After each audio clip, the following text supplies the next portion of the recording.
And in the middle, out of Brazil, taken with the 28th pick back in 2008, the 6'11" pivot man, Thiago Splitter. Then there's Kawhi Leonard, and it's Duncan in at the 4. And for Miami, Chalmers and D-Wade are the guards.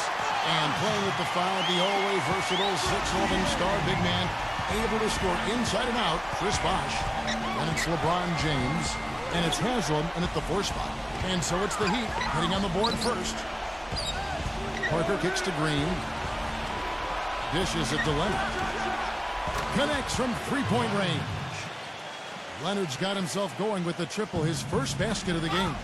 The Heat have magnificent talent, but even coming off an NBA title, they had never put their name into the conversation of the great teams until last spring when they went on that amazing 27-game winning streak. Don't take your eyes off of him because he can make plays from multiple spots on the floor. Put the isolated cam on him. Parker passes to Duncan. Outside, Green. Pass to Parker. Lets it fly. They get the rebound. Splitter. Nice D from Bosh. Well, one of his issues is he's a player that just does not excel at fighting through contact on his way to the rim. It's LeBron with the drive. And a missed layup. And for the Heat, they were staring right at the 72 Lakers win record, and I'm sure everyone remembers, but ultimately they would fall, Steve, to the Bulls after 27 consecutive wins. Yeah, that streak to me was one of the great feats in NBA history. Winning 27 games in a row in the regular season, so difficult, but it showed you what the Heat were made of. They really were battling every night, and I thought that put them on a great run heading into the playoffs. What a smooth finish. Well, he's certainly the one they want on the end of those breaks. He always finishes strong. And Chalmers kicks to Wade. LeBron dishes to Chalmers. Yes, and it's LeBron picking up the assist. Chalmers has got himself on the board with 3 there. I think he's best as a spot-up shooter. When he can play off of his teammates and find openings on the perimeter, just catch and shoot. Got a quick release. Beautiful stroke. He does such a nice job of getting himself squared up and in perfect position before the ball gets there, preparing before the pass. Well, I think this is one of the more amazing stats in sports when you think about it. No matter the season or the roster, the Spurs just seem to find ways to win 50 games. They've done it 14 straight seasons now, which is off the charts. Now, here's Chalmers. Bosh with it. Now, guarded by Splitter. Wade passes to LeBron. Bosh in the post. Covered by Duncan. Bosh kicks to LeBron.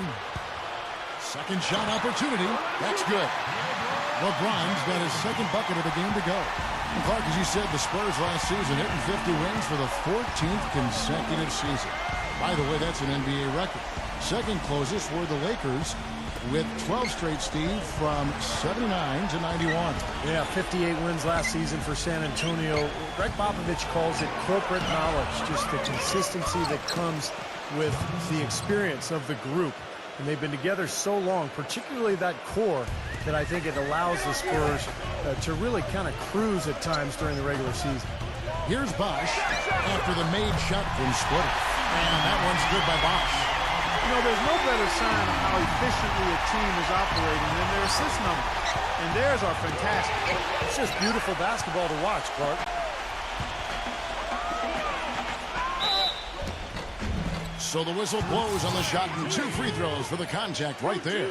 One thing with Wade that doesn't seem to be going away is his quickness off the dribble. He still has that devastating crossover. He may not be able to do it every night, but there are nights when he just looks like he's right in his prime. And Wade has a number of elusive moves, Clark, getting into the lane. He can hit the spin, the Euro step, which I love, by the way. Yeah.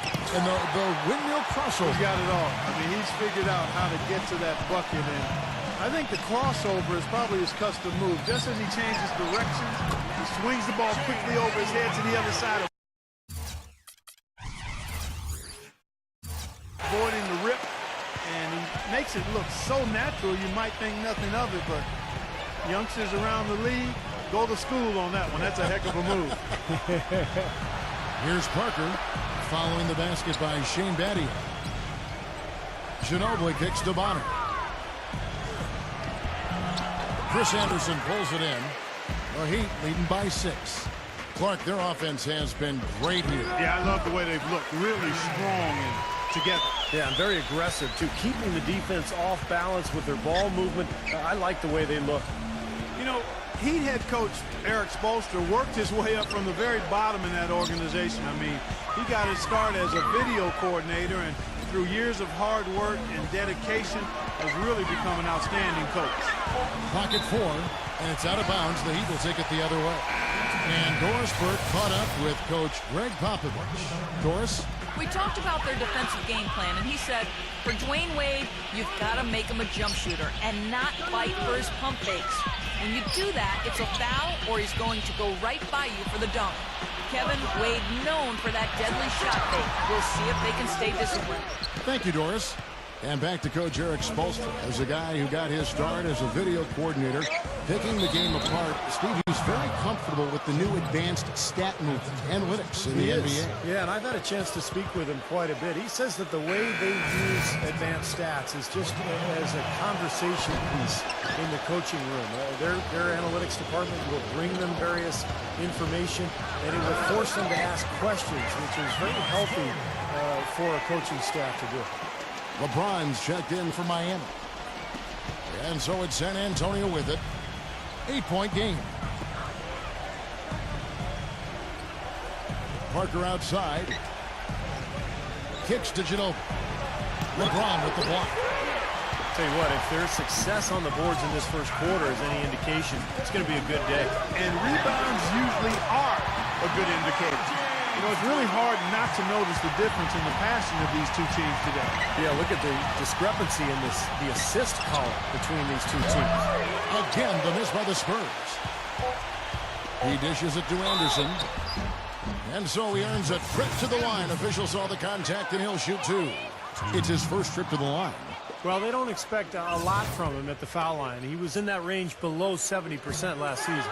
You know, yeah, guys, last year was a rough one for him at the stripe. I mean,